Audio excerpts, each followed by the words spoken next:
I'm having a discussion with a couple of people online on the subject of trauma, and I just thought I'd put this out there to sort of give my perspective on the matter and my personal experience with it. It might sound like a negative video, but it's not. I don't want it to be seen that way.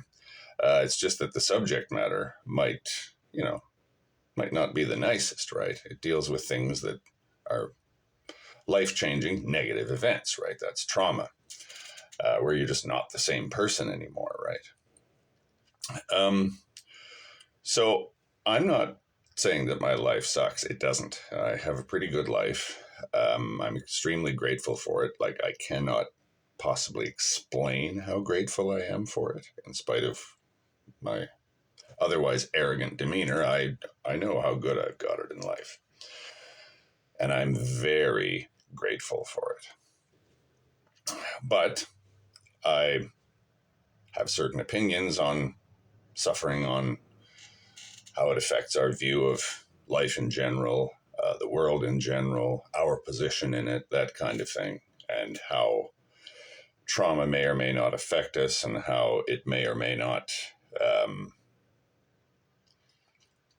be manageable, I suppose. So anyway, without further ado, here's my story.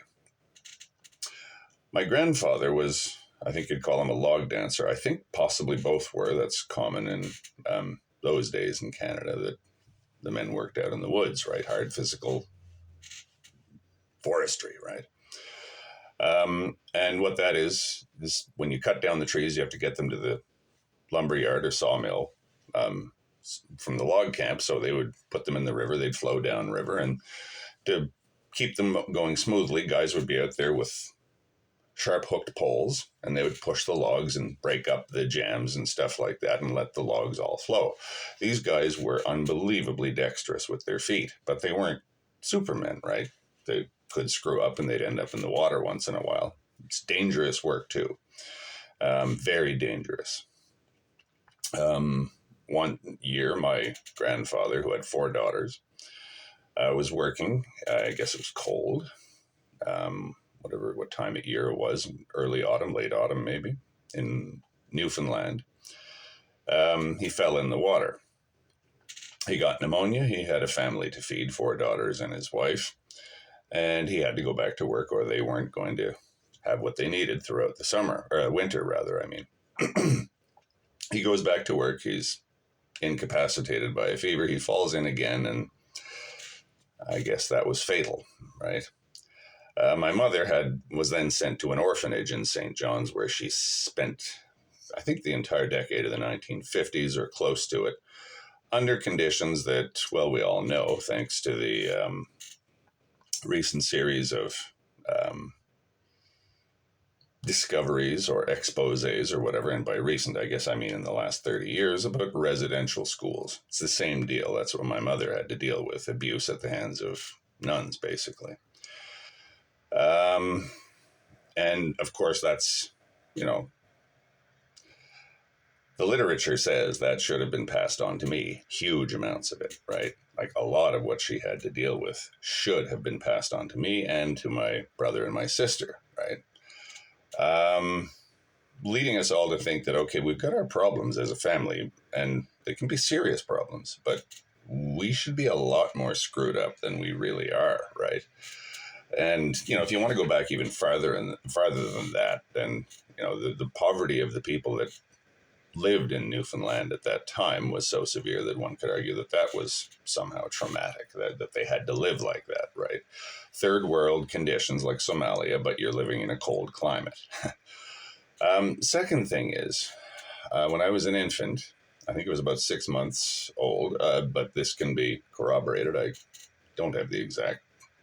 I'm going to have to actually look into that now. It interests me now. I got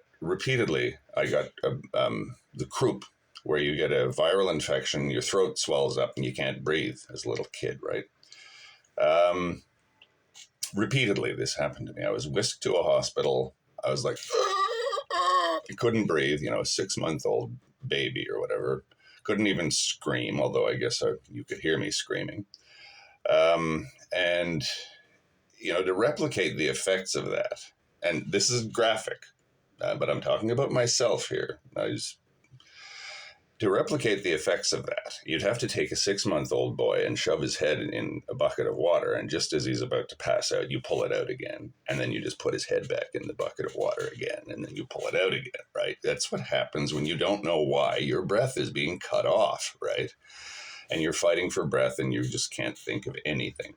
Now that's got to be in there, right? That event, that childhood trauma, and apparently this kind of thing, I don't know how many episodes I had, but I had to be rushed to a hospital on several occasions. And it may have persisted, as far as I know, into like the age of 2 or whatever. Now that's pretty serious stuff, right? And I'm not going to go into all the other things that have caused me extreme nervous collapses or anything like that. Almost inevitably, it had to do with romantic issues, which in hindsight, I'm grateful for. That's another story. And we're largely, at least from my perspective, my own doing, right? I was voluntarily involved with these people, right? And when it went south, I knew, really, maybe she shouldn't have done that to me, but, why was I with her? As long as I'm standing beside her, I'm kind of responsible for the results of the fact that I've chosen to be with her, right? So I'm not going to complain about that. I'm not going to say women messed me up.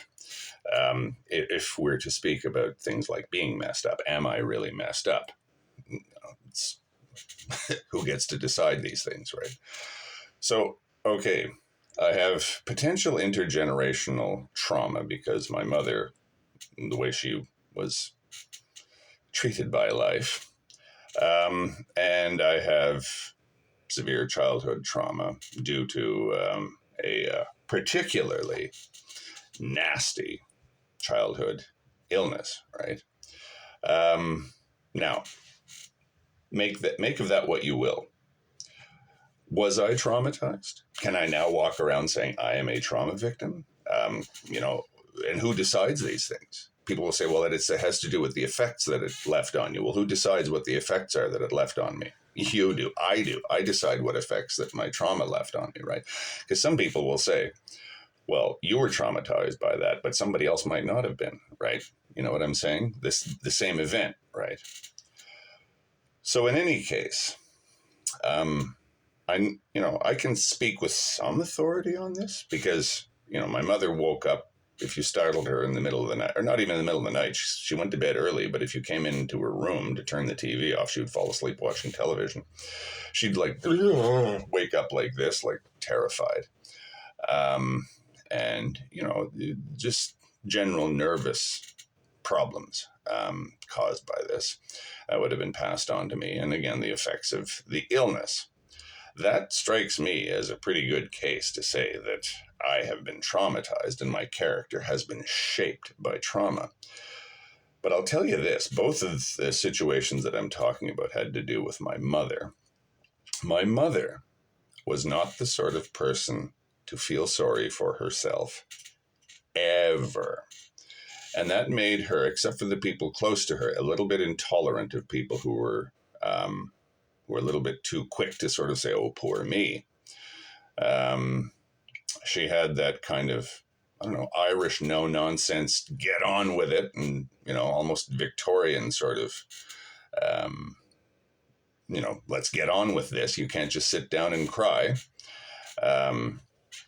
You got to move on with life, and people who sit down and cry are just dooming themselves, right? I got that attitude from my mother. My mother was a tough woman. And I don't know, so far I tend to agree with Nietzsche. If it doesn't kill me, it makes me stronger, because I seem to be able to put up with things. Maybe it's just because of the cushion that I have in my present life, but I seem to be able to put up with things better than a lot of people can at my age, right? Again, I have certain advantages in life, but I also have certain disadvantages, right? And I have a past, and I have the things that molded my character. So that's my story of trauma. Does this entitle me to hold that discussion? do I get to sort of talk about trauma as a participant in this traumatized world? Who decides, really, whether or not that entitles me to do it, really, is the question, if you ask me. Because I'm not sure that I believe everybody when they want to tell me their tale of trauma, right? Because I can see the temptation, even in my case, of being a professional victim and parading around my story, right? Like, that's something, my absolute revulsion with that kind of thing is 100% from my mother.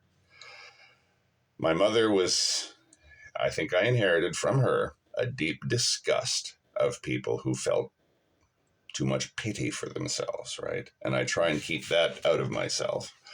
But again, considering where my mother came from, if she hadn't had that attitude, what she had to put up with may simply have destroyed her.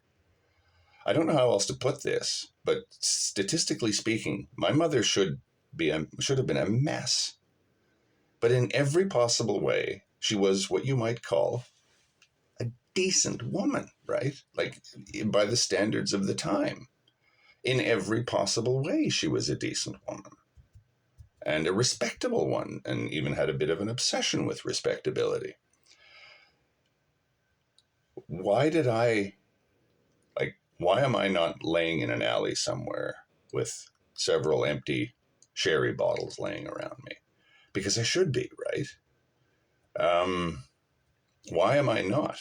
And all this stuff happened to me when I was a little kid, so it really isn't, it's not something I can really take that much credit for, or can I? Personally, as usual, I put most of my strength, or I attribute most of my strength to my mother. And unfortunately, most of the attributes that I have in my character that are less than desirable or a little bit annoying, like stubbornness, bluntness, intolerance, arrogance, certainty, all this stuff, I didn't get that from my father either.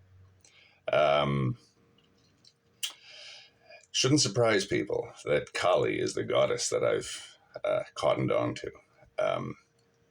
But again, I don't want this to be seen as a misery video. It's not. It is not. It is not. It is not.